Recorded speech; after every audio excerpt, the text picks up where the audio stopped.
Bien, nous sommes aujourd'hui le 10 mai 2015 et j'essaie de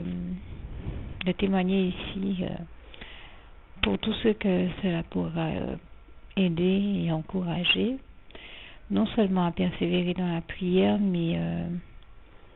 à prier chaque fois qu'ils le peuvent de la manière la plus intelligente que possible.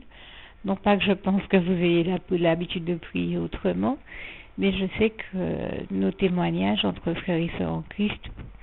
peuvent souvent, quand le Seigneur Jésus nous inspire de les partager, nous édifier les uns les autres, et c'est en ce sens que je le fais, puisque Dieu avait mis, et je lui en rends ici grâce et gloire, au cœur d'une sœur en Christ de venir une fois à la maison, me dire qu'elle est tellement habituée à voir l'ennemi essayer de contrarier le résultat de nos prières et à s'amuser en quelque part d'écouter nos prières et d'essayer de contrarier leur exaucement, tout comme il est toujours en train d'essayer de nous voler nos bénédictions aussi, que ça lui a appris à faire une chose, c'est prier le Seigneur chaque fois qu'elle le peut dans son cœur, et sachant que Dieu entend les cœurs et qu'il est même le seul à pouvoir sonder les reins et les cœurs. Vous avez plusieurs passages bibliques qui le disent. Lui qui est au contrôle des cœurs et de tout ce qui existe dans tout l'univers, lui qui en est le seul maître et propriétaire, et toute la gloire lui en revient. Donc Dieu lui avait mis un cœur de justement prier dans son cœur plutôt qu'à haute voix,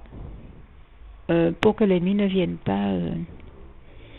contrarier ou contrecarrer les plans de Dieu dans sa vie, et aussi l'exaucement de ses prières. Et toute la gloire en revient à Dieu. Et j'ai trouvé que c'était une très bonne idée que le Seigneur me donnait par son biais. Et je lui en rends ici grâce et gloire. Encore une fois, toute la gloire en revient à Dieu. Et depuis ce jour-là, chaque fois que je le peux, je prie dans mon cœur, silencieusement, puisque moi aussi, je me suis bien rendu compte que quand nous prions à haute voix, très souvent, l'ennemi essaie de contrecarrer en effet ce que nous demandons dans nos prières, ou essaie de faire en sorte de contrarier ou d'attaquer l'œuvre de Dieu par ce biais-là. Et je dois vous témoigner que je rends grâce et gloire à Dieu parce que je ne m'en porte que mieux depuis, et que j'avais l'habitude de voir Dieu exaucer toutes mes bonnes prières, mais j'ai l'impression que ça marche encore mieux depuis que je prie silencieusement. Alors bien entendu, je n'invite personne à être réduit totalement au silence ici, puisque le Seigneur souhaite vraiment que nous nous exprimions et que nous lui adressions nos doléances chaque fois que possible et nécessaire. Mais pour certaines prières, je vous assure que ça marche très bien de les faire dans nos cœurs, et le Seigneur nous démontre qu'il entend nos cœurs, justement, du moment que nous sommes clairs dans ce que nous lui demandons aussi dans nos cœurs. Il entend très bien nos cœurs, et il réalise, il exauce toujours toutes nos bonnes prières, et je lui rends grâce et gloire pour ça. Et la preuve que c'est la bonne chose à faire et que ça marche, c'est que il n'y a pas très longtemps, j'étais occupée en train de faire quelque chose, et après je me suis mise à prier, et l'ennemi a utilisé quelqu'un qui était près de moi, à qui j'avais pourtant déjà demandé expressément de ne pas me déranger parce que j'avais prié, et donc je lui avais précisé que je ne pouvais pas parler parce que j'étais en train de prier. Et les seules choses que je disais à haute voix, c'était prier en langue, en fait. Et comme la personne ne comprend pas le parler en langue, là elle s'est mise à parler, et en l'occurrence, je sais que c'était l'ennemi qui parlait à travers cette personne, puisque si le fait que je parle en langue avait dérangé cette personne, elle m'aurait demandé d'arrêter. Au lieu de me dire ça, l'ennemi m'a dit à travers cette personne: mais tu peux pas prier à haute voix un peu et demander ce que tu as demandé à Dieu à haute voix. Et comme bien sûr l'ennemi ne comprend rien ou parler en langue, tout comme la personne, et que surtout il se rendait bien compte que j'ai demandé des choses à Dieu, mais qu'il n'en fait rien puisque ce sont des choses que j'ai demandées à Dieu dans mon cœur et qu'il n'a pas accès à nos cœurs non plus, tout comme il ne comprend pas le parler en langue. Et toute la gloire revient à Dieu, à Jésus, à son Saint-Esprit. Il se rendait compte qu'il ne pouvait rien venir contrarier, et bien entendu, ni contrecarrer, et bien entendu, il était en train de pester et de s'énerver en me disant que j'aurais dû prier à haute voix. Précisément parce qu'il aurait préféré que j'ai prié à haute voix pour les questions que j'ai demandées au Seigneur, dans l'espoir de pouvoir contrecarrer la réalisation de ces prières et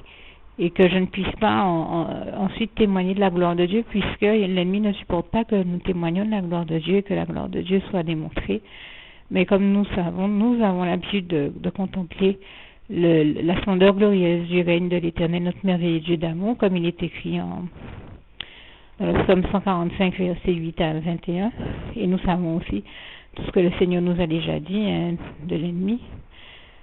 notamment dans les passages de Jean 8, versets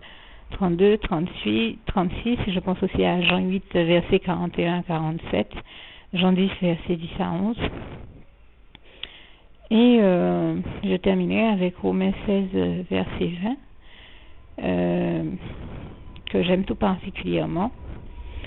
Et j'ai même là pour habitude de dire à ma manière, et le Dieu de la paix, l'Éternel, notre merveilleux Dieu d'amour, le Dieu de paix, écrasera bientôt Satan sous vos pieds. Que la grâce du Seigneur Jésus-Christ soit avec vous. J'ai l'habitude de dire, il écrasera bientôt Satan sous nos pieds, Satan ce vulgaire rasé, et gloire à Dieu qui en effet va l'écraser. Nous attendons ce moment de jubilation extraordinaire. Nous avons hâte de le vivre et d'arriver à cette jubilation, nous véritables chrétiens, parce que nous sommes fatigués de le voir embêter tous les membres de l'humanité, sans raison, les trois quarts du temps. Et donc, bien entendu, je rends déjà grâce et gloire à Dieu, à Jésus, à son Saint-Esprit, pour ce moment que nous espérons vivre, mais que nous savons que nous ne pourrons vivre que quand le temps du Seigneur sera arrivé pour ça. Mais je rends déjà grâce et gloire à Dieu pour ce moment où il va enfin nous délivrer totalement de lui et de toutes ses mauvaises œuvres et exactions. Et puis, je tiens également à préciser pour tous ceux que ça peut aider, que quand je dis qu'il s'agit de prier dans son cœur et que dans beaucoup de situations, ça s'avère être l'une des meilleures solutions. Bien entendu, c'est valable pour nos prières du quotidien ou certaines prières où nous demandons à Dieu des bénédictions particulières ou de pourvoir à nos besoins ou à ce genre de choses-là, où nous prions pour des points, j'ai envie de dire, importants aussi. Mais l'une des seules prières que je vous invite à faire là à haute voix, et cette fois-ci c'est sûr, c'est clair, net et précis, sûr et certain qu'il s'agit de la faire à haute voix, c'est celle qui va suivre, que je vous invite à faire absolument, à ne surtout pas oublier de faire, tout en terminant donc par ce passage biblique qui est l'un des passages bibliques chers à mon cœur, Philippiens 4, verset 7, que la paix de Dieu qui surpasse toute intelligence garde vos cœurs et vos pensées en Jésus-Christ. À bientôt. Juste une petite précision pour tous ceux qui ne sont pas encore,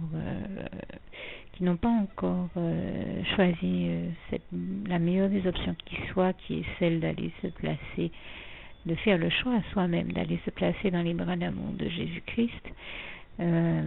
pour se mettre à l'abri de ce monde cruel. Eh bien, je partage avec vous la prière par le biais de laquelle on y accède. Et commence par vous rappeler également ce passage de Jean 14, verset 6, où il est écrit que Jésus-Christ est le chemin, la vérité et la vie. Nul ne vient au Père, Dieu, sans passer par le Fils Jésus-Christ, bien sûr. Je le dis à ma manière, vous regarderez comme il est actuellement écrit dans vos Bibles là encore.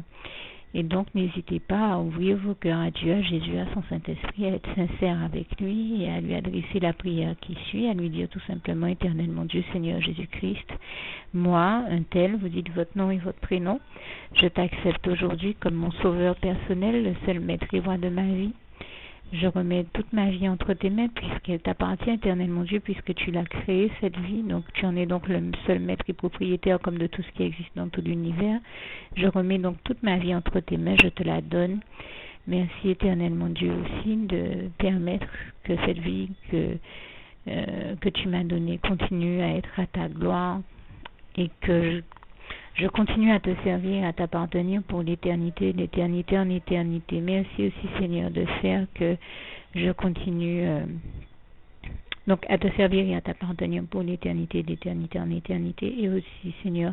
de m'accorder la grâce de ton pardon et de ta miséricorde pour tous les péchés que j'ai commis tout au long de ma vie, jusqu'à la date d'aujourd'hui incluse. Et c'est au nom puissant du Seigneur Jésus-Christ que j'ai fait cette prière. Et à vous tous qui avez fait cette prière, je vous dis que Dieu vous bénisse abondamment, puissamment, richement, et surtout n'hésitez pas à la partager avec tous vos proches et contacts, amis, membres de vos familles, collègues, bien-aimés, tous ceux que vous aimez, et surtout tous ceux à qui Dieu vous mettra à cœur, avec qui Dieu vous mettra à cœur de la partager. Et comme j'aime à le dire, si vous n'avez pas encore pris le temps de faire cette prière, comprenez bien que voilà, ça ne vous coûte rien de la faire, c'est gratuit, c'est indolore, et que voilà, vous n'êtes pas obligé de me croire, mais moi il m'est arrivé tout comme vous de devoir faire cette prière un jour dans ma vie, et quand on m'a proposé de la faire, je me suis dit, et si c'était vrai, et si c'était vraiment Dieu qui, par ce biais-là, m'appelait à lui et me demandait de lui donner ma vie, de l'accepter, c'était Jésus qui était en train de vraiment me tendre la main et qui était en train de me demander de l'accepter comme mon sauveur personnel, je ne pourrais pas passer à côté de l'occasion de lui dire oui, parce qu'il faut aussi que je reste ouvert ou ouverte à ce que Dieu peut avoir à me dire. Il faut que je garde mon cœur et mon intellect ouvert à ce que Dieu peut avoir à me dire. Donc je me suis dit, je ne peux pas courir le risque de passer à côté de mon éternité, de passer à côté des meilleures choses de la vie, surtout si le maître et créateur de la vie m'appelle et cherche à me sauver. Pour être sauvé, il faut bien que je lui dise oui, que je souhaite qu'il me sauve. Oui, Seigneur Jésus-Christ, je t'accepte comme mon sauveur personnel. Et c'est le sens de cette prière. Et comme je dis, elle ne nous coûte rien à faire. Et puis surtout, moi je vous dis, du jour où je l'ai faite, j'ai vu Jésus changer ma vie en mieux sur tous les plans. Et donc je crois que ça ne vous coûtera rien, ça ne vous coûte rien vous non plus de la faire et puis d'expérimenter, de regarder comment les choses vont se dérouler dans votre vie, de regarder Jésus changer votre vie en mieux, à vous aussi. Et d'en faire l'expérience. Et pour en faire l'expérience, il faut commencer par faire cette prière. Donc si vous ne l'avez pas encore dite, réembobinez tout simplement cette vidéo ou ce document si vous préférez, réécoutez-le et dites avec moi la prière que vous m'avez entendu mentionner. Et n'oubliez surtout jamais que tout est possible à celui qui croit en Dieu, en Jésus-Christ et en son Saint-Esprit, comme il est écrit en Marc 9, verset 23, et que tout est possible à Dieu, comme il est écrit en Marc 10, verset 27. Que Dieu vous bénisse donc et à bientôt.